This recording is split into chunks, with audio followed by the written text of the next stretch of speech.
महाराज जी, मैं कौन हूं? भगवान का स्वरूप। अंश का तात्पर्य होता है पूर्ण का अंश पूर्ण ही होता है। पूर्णमदः पूर्णमिदं पूर्णात् पूर्णमुदच्यते पूर्णस्य पूर्णमादाय पूर्णमेवावशिष्यते। वह परमात्मा पूर्ण है।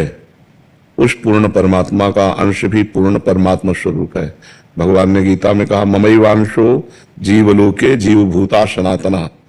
जो सनातन मेरा अंश जीव है वो ममैवांशो, वो मेरा अंश है।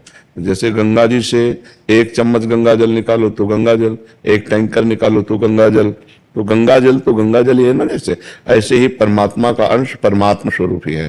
पर इसको जब तक देह भाव है तब तक जाना नहीं जा सकता। देह भाव, मैं स्त्री हूं, मैं पुरुष हूं, जड़ चैतन्य, अच्छा बुरा, जब तक द्वंद्वों में हमारी मति भ्रमित होती है तब तक हम परमात्मा स्वरूप को नहीं जान सकते। जो द्वंद्वातीत हो गया है वो सब में अपने भगवान को देखता है और अपने में भी भगवान को देखता है। सोई जाने जे देहु जनाई जानत तुम्हें तुम्हें हो जाए।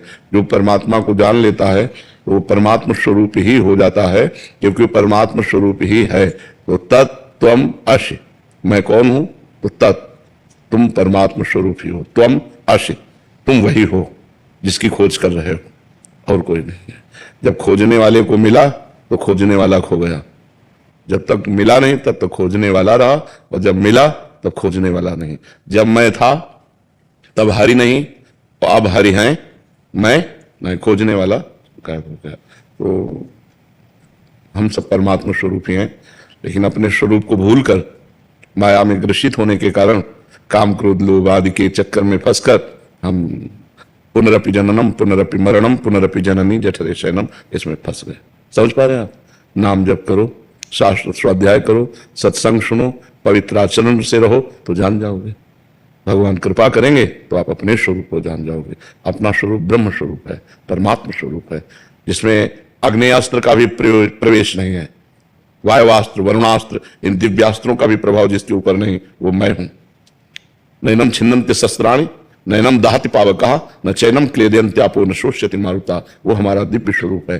पर हम जन्म मरण वाले इस शरीर में आसक्त हो गए, इसलिए बार बार हमको दुर्गति भोगनी पड़ती है। एक बार हमें चांस मिला है कि मनुष्य शरीर देकर भगवान ने कि हम अपना कल्याण कर लें और अपना उद्धार कर लें, पर वो भूमि परत भा ढाबर पानी तिम जीव ही माया लपटानी। जैसे ऊपर से स्वच्छ जल गिरा नीचे आकर गंदा हो गया, ऐसे जन्म लेते ही ये माता, ये पिता, ये भाई, ये बंधु, फिर जवानी, फिर पत्नी, फिर पुत्र, फिर पौत्र, बस इसी में पूरा जीवन निपट गया।